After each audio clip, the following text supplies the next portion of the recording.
Ladies and gentlemen, welcome to Midgate Today's special program in the celebration of World Heart Day. And it is our distinguished pleasure to host Dr. T.S. Kler. He is the most and senior experienced cardiologist in electrophysiology. So let's delve in the interview and have the insights on the wake of World Heart Day and get to know how our heart beats. Hello sir, it's our pleasure to have you here, and let's delve into the interview to know more about on the wake of World Heart Day. Thank you very much. So my first question to you would be, sir, what do you want to give to the 2024 World Heart Day themed Use Heart for Action? What kind of elaboration would you like to give on this? See, when we talk about World Heart Day, the basic idea of creating this organization was to make people aware of heart disease in the whole world and how we can take preventive actions. Now, every year the WHO World Heart Day people, they have some special theme.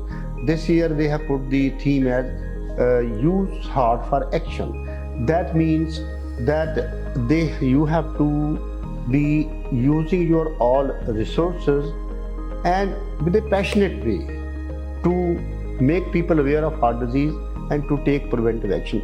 When we talk about heart, use heart for action, we are not saying only use brain. We say use heart means it involves passion. It involves much more commitment than just thinking. So that is the way the Heart World Foundation has devised this theme this year. Sir, as we all know that cardiology has several segments, several by subjects. So why you chose electrophysiology? And please tell us a little more about what is electrophysiology. Right. See, electrophysiology is that section of heart disease treatment which deals with the heart rhythm problems. So normally our heartbeat is regular and it is the resting heart rate is around 60 to 100 per minute. So anything, if the heart rate increases or heart rate decreases, when the heart rate is below 60 we call it bradycardia, when the heart rate is more than 100 we call it tachycardia. And thirdly, it could be irregular. So it could be combination, it could be tachycardia and irregular, it could be bradycardia and irregular. And surprisingly, both these things can occur in the same patient. So anything which deals with the heart rhythm problems is cardiac electrophysiology, and this is a specialized branch where people are trained specifically to deal with the heart rhythm problems. Like mainly there are two components. One is the ablation component, where you go inside the heart and you burn that point which is the focus of rhythm problem. The second component of rhythmology is the devices. For example, there are pacemakers, there are ICDs, there are CRT devices. So pacemakers are only to increase the heart rate. When the heart rate is below a particular point, which cannot be rectified with medication or some treatment, we give them a pacemaker. But there are more sophisticated devices like ICD. ICD is a device which is called as implantable cardioverter defibrillator. This is a device which is implanted in the body in those people who are more prone to get sudden cardiac death. So this device can diagnose cardiac arrest within seconds and can give automatic shock. Then the third type of devices are called CRT devices. CRT means cardiac resynchronization therapy.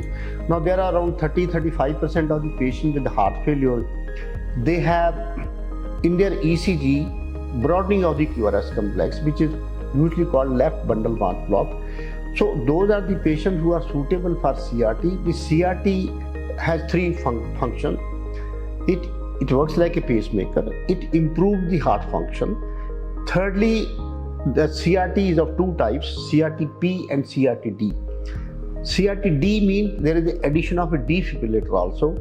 If that person gets a cardiac arrest, it can give automatically shock to revive the patient. So these are the three main devices in cardiac electrophysiology. As you talked a lot about devices, sir. So please tell us what are the new evolution in the device of pacemaker, and how do you suggest that a patient should have this device inside him? Right. See, normally there are basically two new developments in cardiac devices. One is we call it leadless pacemakers. See, normally the pacemaker had two components. One is the pulse generator, which is implanted usually below the left clavicle, or in some patients below the right clavicles, under the skin in the subcutaneous area. Then these wires go into the heart. They are called leads. So leads, over time, they have their own complications. Some of the leads can go wrong. There could be breakage. There could be a malfunction of the lead. Now we have a leadless pacemaker. Leadless means there are no leads. It's a smallest size pacemaker. If the volume is just 1 cc, and its weight is around 1 gram or so. So this pacemaker can be implanted through the inferior vena cava, through the femoral, from the groin area, and we can fix the pacemaker into the right ventricle. It has no leads. It can be done in 30 minutes, and actually the patient can walk home after 2-3 hours. It's a great development. So that is one. The second thing, which is I consider more important even than the leadless pacemaker, is what we call it a physiological pacing. Physiological pacing is that the conduction system of the heart is such that the pulse starts from the right upper chamber, which is called sinus node. It will travel into the atria, then it will travel to the junction of the atrium and the ventricles, then it goes down. For a short time there is a common conduction system which divides into left bundle and right bundle. So previously we used to implant a pacemaker where our lead used to be in the right ventricular apex. So when you pace the right ventricular apex, it is not physiological. Now we have stopped doing that. Now we put the ventricular lead directly into the conduction system so that the activation of the heart is normal. So this is called physiological pacing. Now people who used to get traditional pacemakers, almost 8 to 10% of those patients will develop ultimately heart failure. Their heart used to become big and the contraction will go down. So this is called pacing induced cardiomyopathy. If you do conduction system pacing, there is no fear of heart failure in future. So I think this is a great development, not only in pacemakers, but when we do CRT, for example, we try to put our lead, the right ventricular lead, into the conduction system, which can give you better resynchronization and much better results as compared to CRT before. Okay. So sir, in electrophysiology, we have a term of 3D mapping. Could you please tell us what is 3D mapping, and is everyone allowed to do this, or they are working on this? Well, basically, when we talk about the study of arrhythmias, electrophysiology, we put some wires into the heart and we can record multiple electrograms from within the heart and from the surface of the body. So we kind of almost 12 leads in the body, surface area, then there are 3, 4, 5 electrodes we put in the heart, one in the right atrium at the his bundle position and the coronary sinus position. So we stimulate the heart and we can study those rhythm problems. But the traditional system, which was called as a two-dimensional, it will not define the exact circuit of the arrhythmia or the activation of the heart. For that, now there is a new development which is called three-dimensional mapping. Three-dimensional mapping is a system where we record multiple points. From multiple points, we can take the electrogram, and it can exactly tell you that how the wavefront of the electrical depolarization is moving in that particular chamber, right atrium or right ventricle or left ventricle or whatever. So the complex arrhythmia we cannot ablate successfully without the help of three-dimensional mapping. But everybody cannot use three-dimensional mapping, because for that you have to have a specific training. But certainly it is one of the most advanced development which has occurred in cardiology in last few years. Okay, sir, as you talked about arrhythmias, so why nowadays everyone is facing the problem of arrhythmias more than previous? No, it is not like that. See, almost 15% of the patients in the cardiology department or cardiology OPD have primarily rhythm problems. So it was always there. But the thing is that previously cardiac electrophysiology was not so developed. So what has happened that the cardiac electrophysiology has really a lot of jump has taken place in the knowledge of cardiac rhythm in last 20-25 years. So that is why now we are more aware of that. Actually, previously no cure was available. Now for many rhythm problems we have a cure. That means we can just abolish the disease permanently. Okay, so sir, nowadays there are two terms which are very familiar with the common people. Those are heart attack and cardiac arrest. Could you please elaborate what are these two terminologies and how they differ from each other?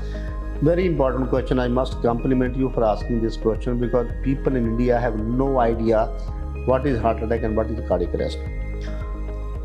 Cardiac arrest means that heart is not able to generate blood pressure. That means blood pressure is either 0 or 10 or 20 or 30. So when the blood pressure is so low or there is no blood pressure, the patient becomes unconscious. And if that patient does not get CPR, he will die within 2-3 minutes, 3-4 minutes. Now what is heart attack? Heart attack is a condition where we have the heart muscle is supplied by the arteries. Like there are mainly two arteries, the left coronary artery and the right coronary artery. Left coronary divides into two branches, we call it LAD and circumflex. So when any of these arteries block suddenly, 100%, so there won't be blood going to that particular part of the heart muscle. So if that happens, that heart muscle will start crying, patient will have severe pain, and if you don't relieve that obstruction, that part of the heart will become dead. That is called heart attack. Technically it is called myocardial infarction. Yes, if there is a major heart attack, for example, a major artery is blocked, it can cause cardiac arrest also. But every heart attack doesn't produce cardiac arrest. Only minority, around 10 to 15% of heart attacks can cause cardiac arrest. Rest of them they don't do. But every cardiac arrest is not heart attack. Actually, most of the cardiac arrest patients, they don't have a heart attack. They have already some pre-existing heart disease. They are either they had a previous heart attack or they have some kind of heart muscle disease where their heart has become weak, and these patients are more prone to get cardiac arrest. Anybody with ejection fraction of less than 35%, like ejection fraction is a term which we use for describing the pumping capacity of the heart. Normal ejection fraction is around 60%. So one of the major risk factor of sudden cardiac arrest or sudden cardiac death is when those people where the ejection fraction is below 35%, particularly if it is below 30%. So these people can get a condition called either ventricular tachycardia or ventricular fibrillation, which can cause cardiac arrest, and these are the patients who need immediate CPR. And in cardiology, actually, this is one of the challenge areas. So we tend to identify, before these people develop a cardiac arrest, we identify who are those patients who can develop cardiac arrest in future, and those are the patients where we can save them by giving ICD. Okay. So sir, my next question to you, as you mentioned about CPR. So do you think that nowadays we should educate each and every person to learn what is CPR and have the access to save a life? Very, very important question. I think there should be a national program under the Ministry of Health to teach CPR to each and every person in India. There is no knowledge in this our country. Even the educated people do not know. If a patient becomes unconscious in front of, they don't know what to do. They do something very, very foolish and very wrong. They try to put water in somebody's mouth. So please, I will advise you that when a person is unconscious, never put any fluid into his mouth, because that will go to trachea and they will get aspiration pneumonia. So in India, I think there is a very, very dire need to teach basic principle of CPR to public. So my next question to you would be, sir, as we all know that the lifestyle of the people are changing rapidly. So what advice would you like to give to the people to make their heart and keep their heart healthy? See, what is happening today in India, that the major killers in India are three: hypertension, diabetes and heart disease. And believe me, they are all three lifestyle disorders. So what is needed is to change our lifestyle healthy. So what is that? It's not a rocket science. Number one, you have to keep your weight under control. And what is ideal weight? Ideal weight is height in centimeters minus 100. Supposing you are 170 centimeters tall, your maximum weight should be 70 kilograms. So that's one. The second thing is, it's not only weight, also the pate matters, abdominal girth. So the abdominal girth should be less than 95 in men, less than 85 in centimeters in females. Because even if your weight is normal according to the standard, but your tummy is coming out, it is an additional risk factor for development of heart disease. Second, if you have got blood pressure, you must adopt a healthy lifestyle, decrease your salt intake, do exercise. But if the blood pressure is still high, you need some medication. So the ideal control of blood pressure is that BP should be 130 by 80 or less, up to 65 years of age. If your age is more than 65, even blood pressure 140 by 90 is acceptable. Though we will still like that 130/80 is more desirable figure.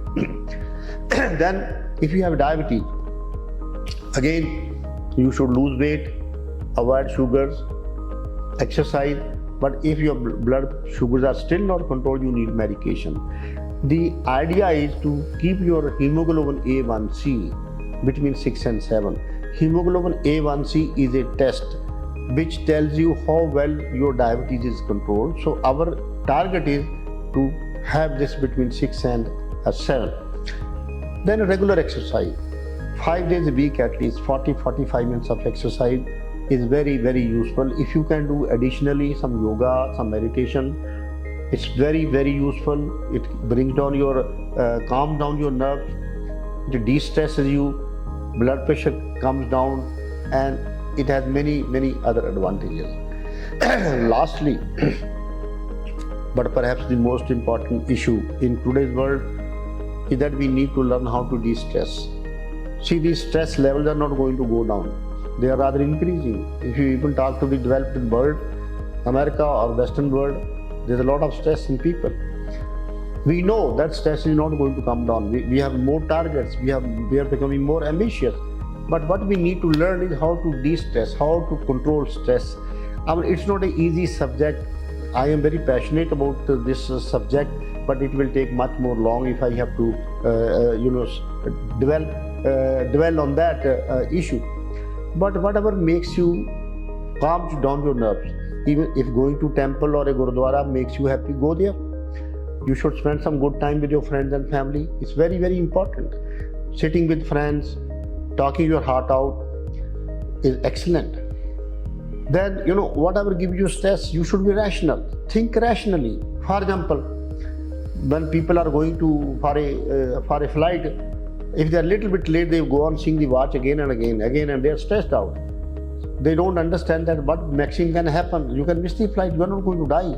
So one has to be rational. So rational thinking, exercise, meditation, having some good faith in religion. I say good faith means positive faith. Religion has negative component also, but religion has a very, very positive effect on individuals if you believe in that. So going to a religious place, spending time with your friends, with the family, and anybody who you like, anybody who you trust, sharing your ideas, coming out with your internal problems, I think can be a very, very great benefit to de-stress yourselves. Okay. So my last question, but not the least, as sir talk about hypertension, cholesterol and diabetes. Nowadays, these are the silent killers. So, sir, my question to you would be, do you think that heart diseases are hereditary or genetics? What's your comment on this? Yeah, very good question. I would say I think there is a role, both hereditary as well as the acquired component. Like somebody's father or mother had a heart disease, children have more chances of having heart disease, particularly coronary artery disease and hypertension. But yes, there are lots of people we see these days, young people who don't have family history, but their lifestyle is so bad now that they are getting diabetes, hypertension and heart attack at a very young age. Actually, to be honest with you, it is very, very depressing and very, very surprising to see people getting in 20s and 30s and 40s heart attacks. I mean, I see people who is recently married, doesn't have even a child, he gets a heart attack, and the heart is damaged, we tell them to have an ICD. That means his life is almost finished before it starts. So I think the Indian population, Indian public has to understand the prevention of heart, which is possible, because I tell you why. The WHO data shows that if you adopt all these lifestyle changes which I have talked to you, you can prevent 75% of premature deaths. See, the idea of medicine is not to prevent death. Death is eventually, it has to come. But we don't want premature death. We don't want somebody dying at the age of 40 or 50 or 60. If somebody dies at the age of 80 or 85, is fair enough, is acceptable. But what is happening in India, that we are losing a lot of young people to heart disease, lot of loss of working hours, lot of loss to the nation, which we should prevent at any cost. Okay, thank you so much, sir, for telling all the insights and giving us a knowledge on heart. And we accept these knowledge and cherish these knowledge and pass these knowledge to our viewers to apply these on their lives and keep our heart healthy and let it beat as rhythmic, as fluently and as beautiful it is. Thank you so much. Thank you very much.